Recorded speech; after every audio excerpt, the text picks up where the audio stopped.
Bismillahirrahmanirrahim. Assalamualaikum warahmatullahi wabarakatuh. Alhamdulillah, wassalatu wassalamu ala Rasulillah wa ala alihi wa sahbihi wa man wala, wa la haula wa la quwwata illa billah wa ba'd. Masih kuat tak? Bapak-bapak? Kalau tidak kuat ya kita selesaikan tadi. Bagaimana? Lanjut? Mungkin bapak-bapak kuat, saya ini yang jadi korban ini.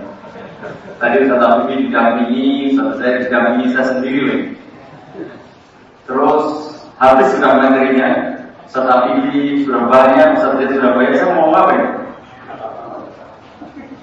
Ramah aja. Aku tanya jawab langsung, kemudian nanti saya menerima membacakan, nanti Ustaz Habibie dan Ustaz Zaid langsung ya. Bagaimana? Judul kita apa? Mari kita kemenangan dan renungan agar dari kemana. Oh baik, soalnya baik. Waktu yang singkat ini, karena juga di makalah itu, ya saya tidak ada lagi di situ ya, tidak ada. Jadi memang betul-betul saya harus ngepek. Jadi tolong nanti menjenengan yang mencatat kalau memang perlu dicetak, karena di situ tidak ada. Saya ngepek buku. Boleh yang ngepek itu mencontek. Tolong dikasih kesempatan saya untuk mencontek. Nanti saya bacakan sepintas saja berkaitan dengan masalah adzan dan iqamah. Mengapa kita bahas adzan dan iqamah pada kesempatan kali ini? Padahal materi tadi mungkin berat-berat banget ya. Akidah Ahlussunnah wal Jamaah tentang para sahabat. Kemudian juga akidah Ahlussunnah wal Jamaah berkaitan dengan keimanan kepada kitab Allah. Tapi kemudian ini agak luar jalur seakan-akan begitu. Tapi insya Allah tetap ada hubungannya. Kalau kita bicara adzan, yang melakukan adzan pada zaman Rasulullah siapa? Enggak, iya maksudnya apakah cuma Bilal? Enggak, maksud saya Bilal itu siapa? Kaitannya dengan materi pertama maksud saya. Iya, sahabat, betul. Ya, maksud saya begitu. Bahwa ini ada hubungannya dengan sahabat. Yang kedua, kaitannya dengan adzan. Adzan itu ibadah bukan? Bukan atau iya? Iya. Kayaknya sudah ngantuk. Lanjut tidak? Ibadah bukan? Iya. Ibadah itu boleh nggak kita buat sendiri? Tidak. Harus berdasarkan apa?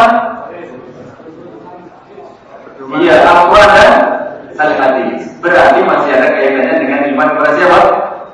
Kepada apa tadi? Al-Quran. Jadi meskipun ini seakan-akan tidak ada, tetap ada hubungannya. Ya, tetap ada hubungannya. Baik, singkat cerita, adzan kalau penyebutannya yang betul. Waktu saya masih kecil, itu biasa di desa menyebutnya dengan adzan, pakai dalil. Masih ada nggak? Jujur saja, yang setiap hari biasa lihat dan saya itu salah ngomongnya, kurang gil. Lihat dan, nah kalau ada bener, tapi kalau ada salah. Yang betul bagaimana? Kok azan? Bukan azan, bukan pakai zain, tapi pakai dalil. Mulai hari ini harus betul mengucapkan. Karena ini ibadah. Ibadah sampai dikurang, sampai ditambah, sampai digantikan. Adzan, mari sekali lagi. Adzan. Iya. Gak boleh ngomong keluar dari kelas ini nanti ada saya dengar adzan. Ya. Atau azan. Bahkan maaf, di sebagian orang saya dengar sendiri bilangnya bukan azan, bukan adzan tapi ajan. Anak saya yang umur waktu itu 7 tahun langsung protes. Ini bukan ajan tapi adzan. Jadi penting kiranya kita memperbaiki nama dulu. Bagaimana kita? Saya kalau kita tidak kenal adzan, pada itu setiap hari kita dengar adzanun. Jadi kata apa? Adzan pakai hamzah pendek, zal pakai alif panjang berarti nun. Ya, adzan. Kemudian adzan secara bahasa berarti al-i'lam. Artinya apa? Pemberitahuan. Nanti silakan dicek makna adzan secara bahasa itu di dalam surat At-Taubah ayat 3, di dalam surat Al-Anbiya ayat 109, di dalam surat Al-Hajj ayat 27. Ini makna kata adzan yang berarti pemberitahuan. Tolong dicatat ya, karena waktunya singkat, tidak saya sebutkan. Nanti silakan dilihat artinya. Atau ayat 3, kemudian Al-Anbiya ayat 109 dan Al-Hajj ayat 27. Ini makna kata adzan artinya al-i'lam, pemberitahuan tentang sesuatu. Lalu adzan secara bahasa, secara istilah itu adalah al-i'lam bi waqti shalah, pemberitahuan tentang waktu salat bi alfazin ma'lumatin makhsusatin masyru'atin, dengan bacaan atau lafal yang khusus tertentu yang telah diketahui dan disyariatkan. Perhatikan di situ, khusus dan disyariatkan. Berarti kalau kita bicara syariat itu datangnya dari Allah dan Rasul. Tidak boleh nambah, tidak boleh kurang, tidak boleh ganti. Ingat ini. Kemudian kalau ini disebutkan pemberitahuan tentang waktu salat. Nah, jadi adzan itu yang pertama, fungsinya untuk memberitahu umat Islam bahwa waktu salat sudah masuk. Ini kalau disebut adzan al-i'lam. Tetapi adzan juga disebut an-nida. An-nida artinya panggilan atau seruan. Misalnya dalam surat Al-Jumu'ah, ya ayyuhalladzina amanu idza nudiya lis-shalati, jika diseru. Artinya apa? Berarti fungsi adzan di samping pemberitahuan tentang datangnya waktu sholat, juga sebagai panggilan, seruan supaya datang sholat berjamaah. Jadi tolong perhatikan, saya jelasin doa dengan artinya iklam. Allahu Akbar, Allahu Akbar. Santai saja, tuh Mas. Kok diam saja? Ya adzan tadi saya belajar itu artinya memberitahunya sudah, nikmati pas waktu sholat memberitahuan. Banyak orang seperti itu. Sekedar tahu, oh waktu sholat zuhur nih, oh waktu sholat asar nih, sekedar tahu artinya memberitahuan. Tapi dari lebih daripada itu, Anda jangan dilupakan bahwa adzan itu panggilan kepada umat Islam supaya datang sholat berjamaah. Ini yang seringkali tidak dipahami. Fungsi adzan bukan sekedar pemberitahuan, tapi sesungguhnya adalah panggilan supaya kita mau mengerjakan sholat secara berjamaah. Bisa dipahami para jamaah? Iya. Jadi tidak ada lagi yang penting sholat ya awal waktu meskipun di rumah. Tidak. Karena ada kita dipanggil. Jadi namanya an-nida. Makanya ketika salah seorang sahabat Ibu Buddha, Ibnu Ummi Maktum, minta keringanan dari Rasulullah, lalu diberi keringanan, begitu beliau pada mawalla, kemudian beliau dipanggil lagi. Ketika sudah mau balik dipanggil, hal sami'ta an-nida, apakah kamu mendengar seruan artinya an-nida? Ini apa? Ada. Nah, ya Rasulullah. Ya, kalau begitu wajib datangilah seruan panggilan adzan. Ini fungsi adzan, sehingga bukan sekedar pemberitahuan, tetapi ajarkan supaya mengerjakan sholat berjamaah di masjid. Kemudian belum saya lanjutkan, siapa yang saya lihat dari daftar yang hadir total itu sekitar 140 sekian orang ini. Alhamdulillah. Siapa di antara penjenengan semuanya yang sampai hari ini berprofesi sebagai muadzin? Tolong angkat tangan.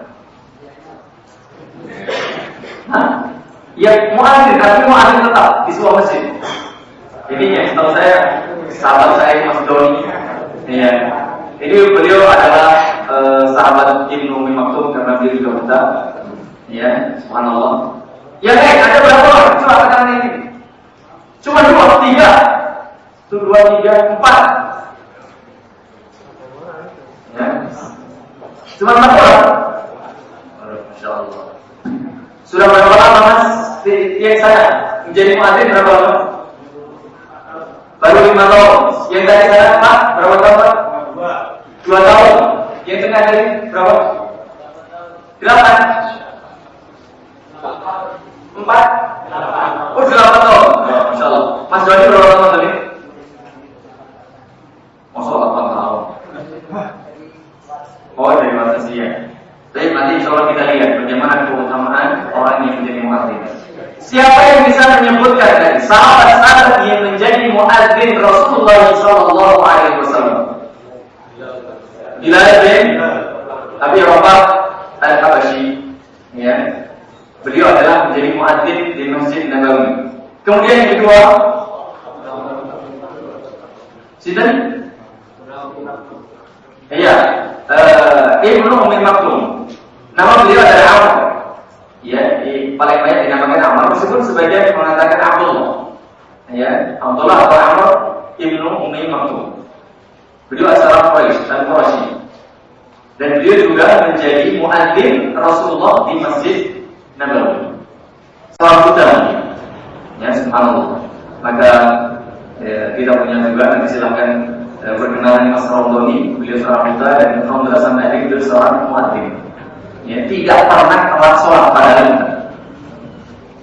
kita ini kadang-kadang ya tidak pernah ya merasakan buta, tapi sering kali telat sholat. Ini jadi perenungan, ya jadi perenungan bagi kita. Yang ketiga siapa ya?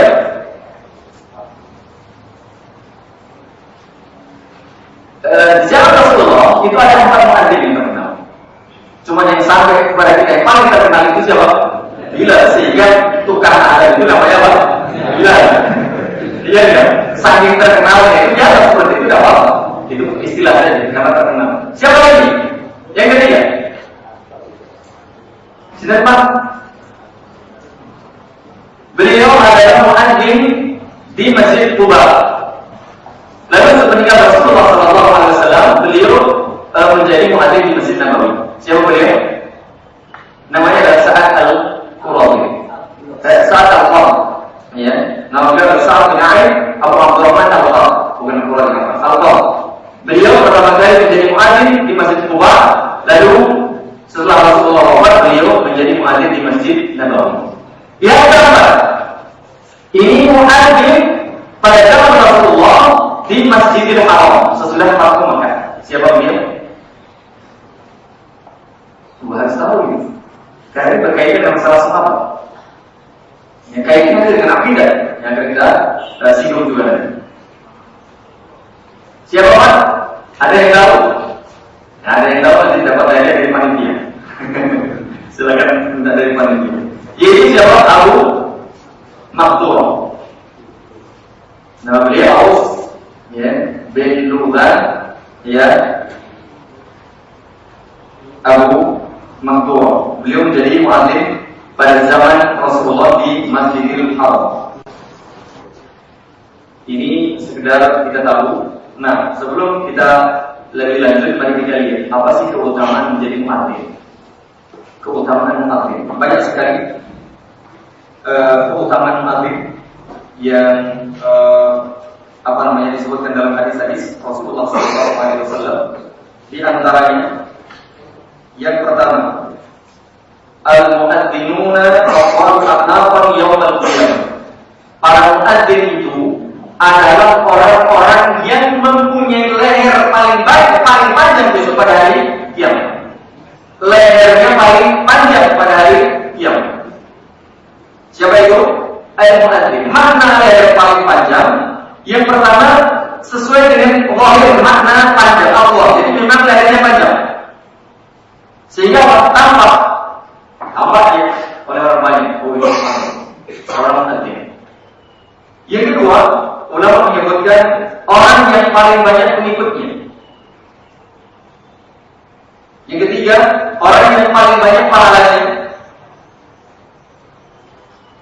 Dan yang keempat, orang yang paling mulia kedudukannya.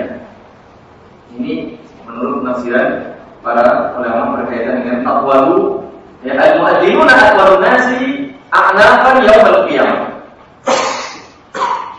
Tadi sesuai dengan zahir kata ini bahwasanya apa? Itu memang levelnya banyak. Atau aktsarun nas tabaan, ya pengikutnya paling banyak. Atau aktsarun nas ajran, pahala yang paling banyak. Atau akramun nas maqaman, yang paling mulia kedudukannya. Maka berbahagialah para muadzin, orang-orang yang menjadi muadzin. Ya. Kemudian orang yang berazan disebutkan innallaha wa malaikatahu yusholluna 'ala shaffil muqaddam. Sesungguhnya Allah dan para malaikatnya memberikan salawat kepada orang-orang yang berada di shaf pertama. Wal muqaddimu yughfaru lahu madda shawti. Perhatikan. Dan seorang muadzin itu akan diampuni dosa-dosanya oleh Allah Subhanahu wa taala sejauh ya didengar suaranya. Makanya kalau muadzin itu alangkah indahnya, alangkah baik kalau suaranya lantang. Semakin lantang, semakin jaraknya jauh didengar, maka sebanyak itu pula, sejauh itu pula dosa-dosanya akan diampuni oleh Allah Subhanahu wa taala. Subhanallah.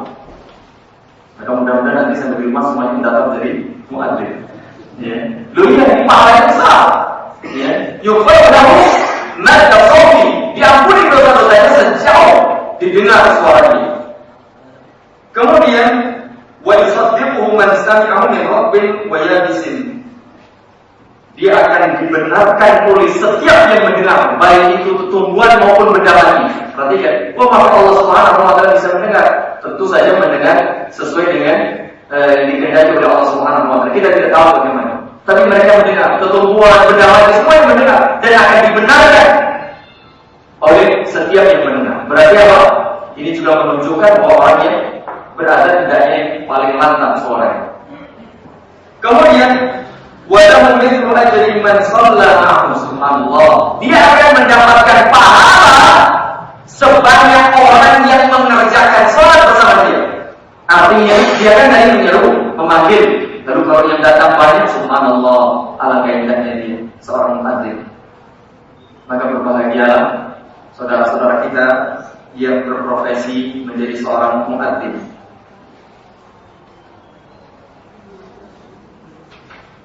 Begitu pula di dalam hadis yang lainnya, la yasma'u madda sawtihi al-mu'adzin madda sawti al-mu'adzin jinnun wa insun. Setiap jin, setiap manusia dan wajib dan segala sesuatu yang mendengar suara seorang muadzin illa syahida lahu yaumal qiyamah, pasti besok akan memberikan kesaksian bagi dirinya.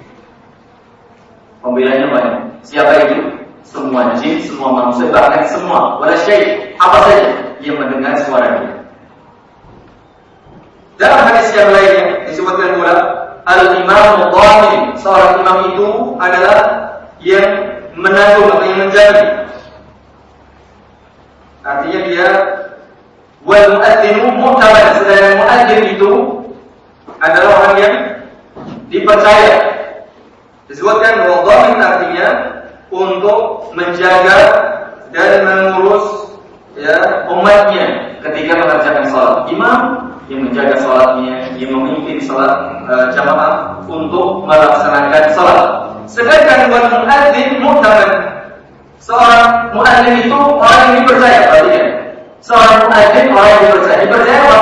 Dipercaya untuk memberitahu dari umat datangnya waktu sholat dan juga datangnya waktu atau mulainya waktu puasa. Baik ketika puasa, ya di pagi hari, ketika awal puasa maupun ketika dia berbuka di sore hari. Begitu pula waktu sholat. Maka subhanallah, ternyata seorang muadzin adalah kepercayaan umat.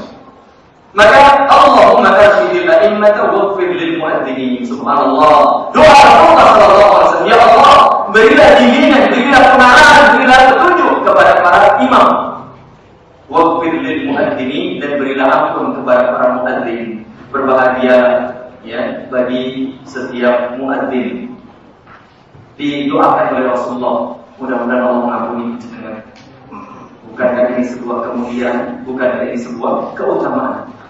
Nah biasanya ini kalau suruh jadi muadzin, ya dorong-dorongan. Ada Pak muadzin dorong, imam juga imam dorong gitu ya.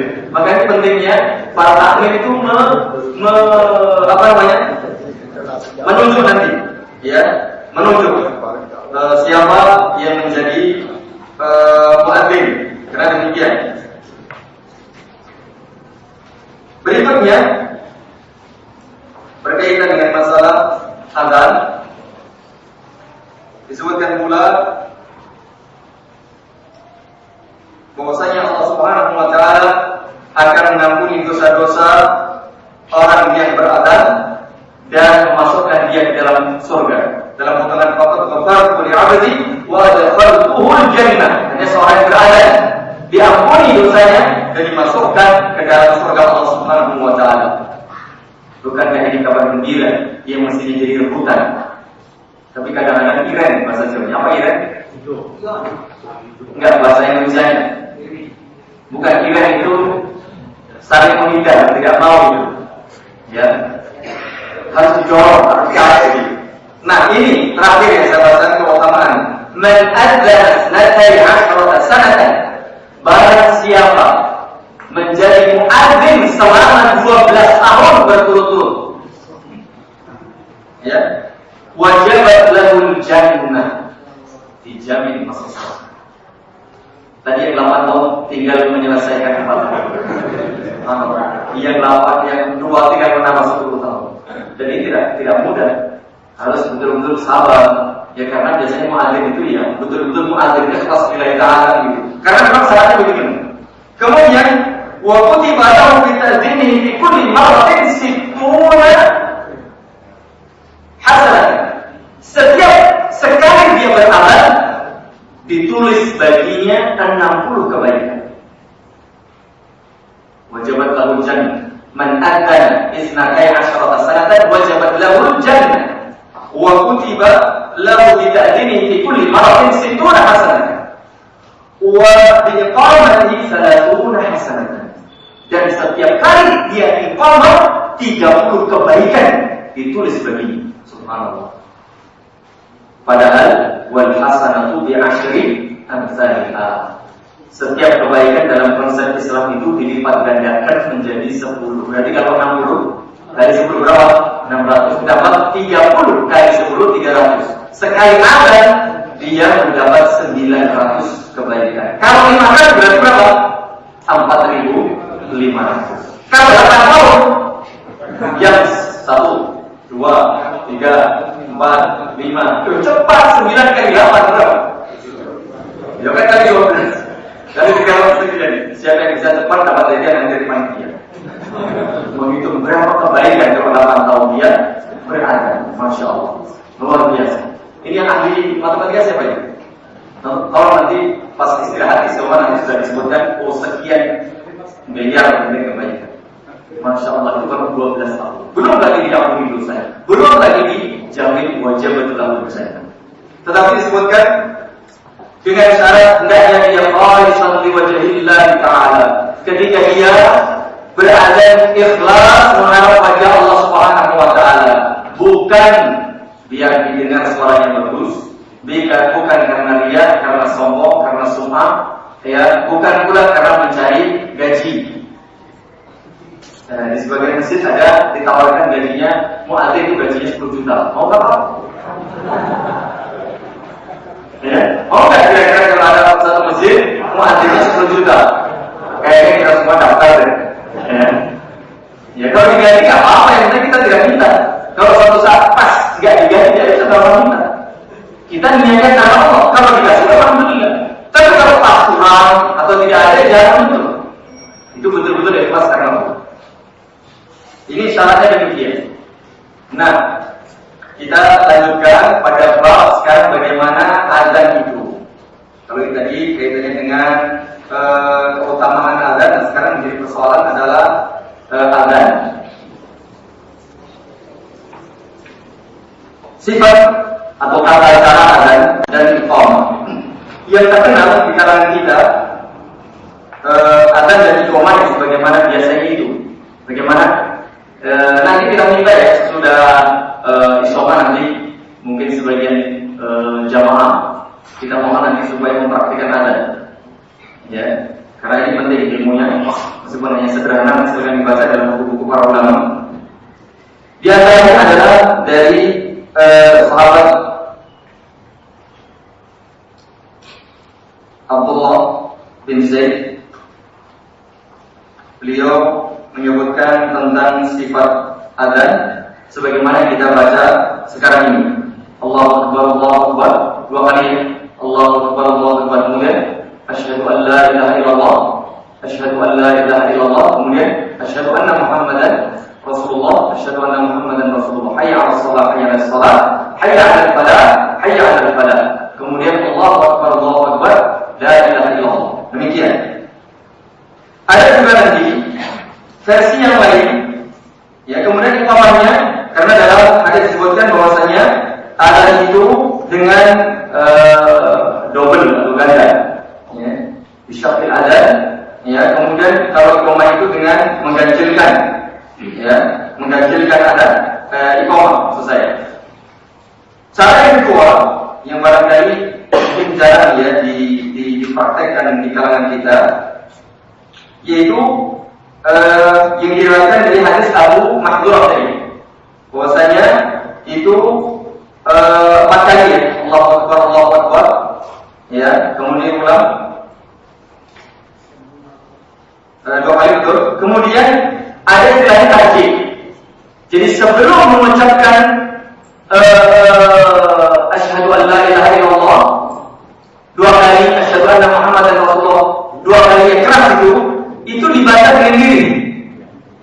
Jadi dia misalnya Allahu Akbar, Allahu Akbar, lalu Allahu Akbar, Allahu Akbar, dia baca asyhadu an la ilaha illallah, asyhadu an la ilaha illallah, asyhadu anna Muhammadan Rasulullah, asyhadu anna Muhammadan Rasulullah. Baru dia mengatakan asyhadu an la ilaha illallah, asyhadu an la ilaha illallah, dan seterusnya begitu. Ya, ini model yang lain. Barangkali ada yang pernah coba Pak Madrin tadi? Belum, nanti bisa dipraktikkan. Ya. Tapi ini dia mau. Ya. Di antara hikmahnya Allah Akbar tadi, sebelum dia menyampaikan menyeru umat tentang syahadat tauhid dan syahadat Rasul, dia menyatakan meyakini dirinya untuk dirinya sendiri. Maka seorang muadzin harus paham nanti maknanya. Jangan sampai seorang muadzin tidak paham makna adzan. Makanya di situ salah satu barangkali faedahnya. Dia sendiri meyakini, mengikrarkan, memahami ayat ini sebelum dia menyampaikan kepada orang lain, dia yakin kan? Ya, demikian. Kemudian, ya, betul-betul berat saya ini. Ya, kemudian, ya, dia menyampaikan itu. Nah, ini demikian sebagaimana yang kita biasa sampaikan atau muadzin lakukan. Kemudian, nah, karena adzan ini ibadah, ini tadi berdasarkan sahabat dan itu diiyakan. Meskipun nanti ada riwayat ya dari Nabi dan tapi diiyakan. Takrir Nabi Sallallahu Alaihi Wasallam sudah menjadi syariat. Maka yang namanya ibadah tadi apa kaidahnya harus berdasarkan apa dalil. Tidak boleh dibuat-buat, tidak boleh ditambah, tidak boleh dikurang, tidak boleh diganti. Nah, ada kita seperti Allahu Akbar, Allahu Akbar, Allahu Akbar, Allahu Akbar. Ini 4, takdirnya berapa lagi? 2 atau 4? Baca, tapi ada 2. Mengapa? Karena pertama, bahwa cara mengucapkan takbir yang 2 itu 34. Nah, ini saya mendengar sebagian cara masih Allahu Akbar, Allahu Akbar, ini kurang tepat. Yang tepat disambung Allahu Akbar, Allahu Akbar, berhenti. Baru Allahu Akbar, Allahu Akbar, berhenti. Cara yang lebih tepat begitu. Ya, nanti bagi muadzin. Lalu bisa juga disebut tadi genap karena 4 itu juga genap. Ya. Saatnya pun dibilang genap itu 4 juga genap, tapi yang paling tepat itu disambung. Allahu Akbar, Allahu Akbar. Baru berhenti. Allahu Akbar, Allahu Akbar. Berhenti. Caranya begitu. Asyhadu an la ilaha illallah, berhenti. Asyhadu an la ilaha illallah, berhenti. Dan seterusnya sampai selesai. Allahu Akbar, Allahu Akbar sekali. La ilaha illallah sekali. Nah, dalam praktiknya Pak, ada orang yang mengaku Islam. Ada orang yang mengaku Islam, tetapi adanya ternyata beda. Pertama, kita Allahu Akbar sama. Allahu Akbar. Asyhadu an la ilaha illallah. Asyhadu an la ilaha illallah. Asyhadu anna Muhammadar Rasulullah. Asyhadu anna Muhammadar Rasulullah. Tapi setelah itu dikawal. Pernah mendengar? Kalau di Jogja mungkin langsung belum pernah. Tapi kalau mungkin pernah mendengar di kaset atau di internet pernah melihat? Asyhadu anna Aliyyan waliyullah. Pernah mendengar gitu? Asyhadu anna waliyyan hujjatullah. Ini adzan versi Syiah. Ada ditambah dengan asyhadu anna maulana amirul mu'minin Ali hujjatullah. Ada lawannya begitu. Nah, ini tentu saja tambahan. Ya, tambahan yang tidak ada dalil. Maka ini kaitannya dengan akidah juga. Kalau sudah adanya beda, tentu bagaimana dengan yang lain, ini masalah akidah. Dia meyakini seperti ini. Ya, jadi ini tidak baik-baik ya. Jadi azan ini ibadah, tidak boleh ditambah, tidak boleh dikurang. Nah, kalau ada tambahan seperti itu, saksikanlah bahwa itu adalah azan yang tidak benar. Begitu pula di akhir, itu sesudah hayya 'alal falah ditambah hayya 'ala khairil amal. Mari, kalau isinya sih bagus, ya. Mari menuju kepada sebaik-baik amalan. Konon katanya sebaik-baik amalan itu adalah mencintai Fatimah dan keturunannya dan menganggap mereka para imam, menganggap mereka maksum dan seterusnya. Ya, versi-versi mereka. Ini kembali lagi, ini masalah akidah, meskipun ini masalah ibadah.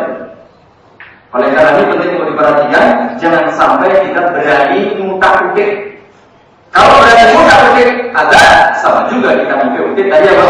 Ini hadis, ngutak-utik itu Al-Quran, sama juga menjelekkan sahabat, sama juga menjelekkan Nabi dan seterusnya.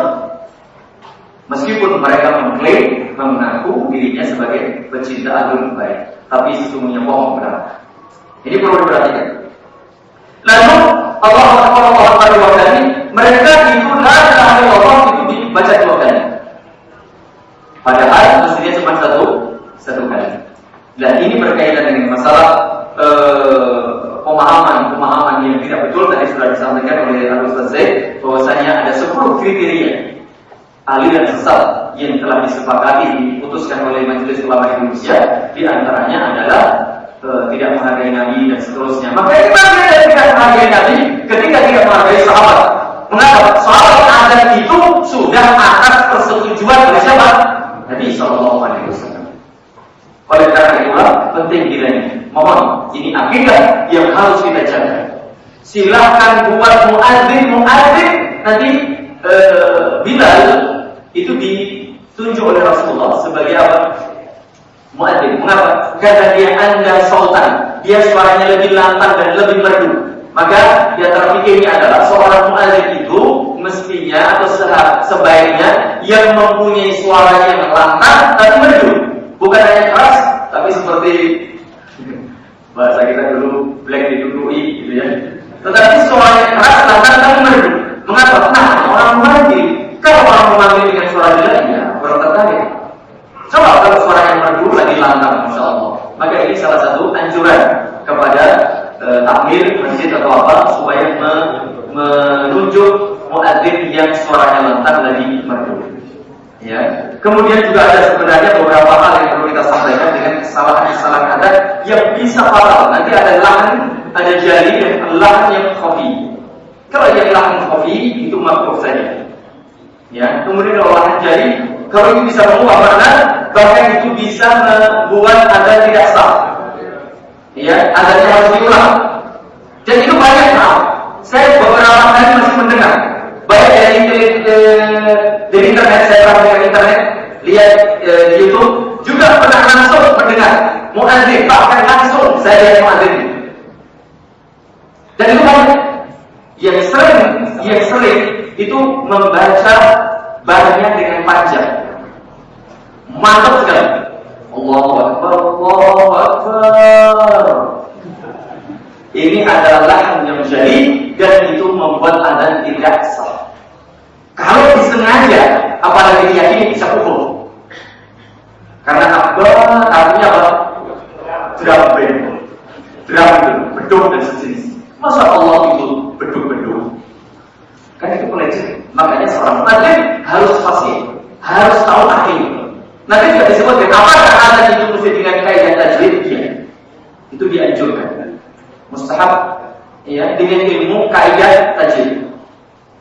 Itu yang paling bagus. Meskipun saya tidak, selama tidak mengubah makna, maka hanya makruh saja. Sebagai ulama berpendapat makruh, tapi tidak sampai fatal. Tapi kalau sampai mengubah makna dari apa yang kita baca? Allahu Akbar, artinya apa? Apakah Allah Maha Besar? Ragu kan dia? Jadi meragukan berarti keimanannya. Termasuk ke Allahu Akbar juga sama. Allah apakah besar? Nah, dia menjadi hati tidak sekedar bagus, tapi harus betul. Makanya mesti ada, nanti dicek ya para muadzin. Ya silakan, nanti harusnya ada training khusus tentang adzan. Di samping dia harus mantap, dia merdu, maka dia harus fasih. Dia paham maknanya. Karena dia menyuruh orang supaya bertauhid, hendaknya dirinya juga harus bertauhid. Maka ada syarat-syarat, dan di antara syaratnya harus hadir. Seorang muslim muadzin harus hadir. Artinya banyak nanti tidak fasih, tidak ini, tidak ini. Termasuk di antaranya jangan sampai seorang muadzin nanti merokok. Ya, ini salah satu. Karena itu bagian dari tidak ada. Ya, nanti insya Allah salah satu berikutnya bisa barangkali penjelasan pada sendiri atau di lain pertemuan. Yang jelas karena waktunya sudah habis. Demikian intinya bahwa ada itu bagian dari syiar simbol Islam.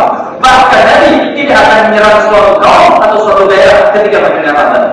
Makanya bersyukurlah kita, ya, di negeri kita ini masih bebas melakukan adzan. Dan mulai hari ini juga tolong diperbaiki suaranya, dimerdukan suaranya kalau perlu di training lagi, dan ingat, tolong sound systemnya diperbaiki. Kalau perlu cari sound system yang harganya 25 juta lah setiap musim. Biar mantap, biar merdu, karena ini syiar Islam. Ada yang syar'i, ada yang mencintai Nabi, mencintai sahabat, mencintai syariat Islam. Jangan sampai nanti kemudian adzan kita kalah dengan adzan-adzan versi bid'ah. Sebelum, karena mereka akan gentar kalau melihat adzan kita yang bagus, merdu dan bersautan di mana-mana. Ini penting karena syiar Islam demikian. Mudah-mudahan bermanfaat, kurang lebihnya saya mohon maaf. Insyaallah nanti kita lanjutkan praktiknya. Dalam praktik nanti sudah istirahat sholat dan makan. Silakan nanti dipersiapkan karena nanti insyaallah ditunjuk. Semuanya harus siap. Siapapun nanti untuk praktik adzan. Tidak peduli mungkin ya. Pokoknya nanti yang muncul acak nanti silakan nanti. Allah Taala alam. Sekali lagi mudah-mudahan bermanfaat, kurang lebihnya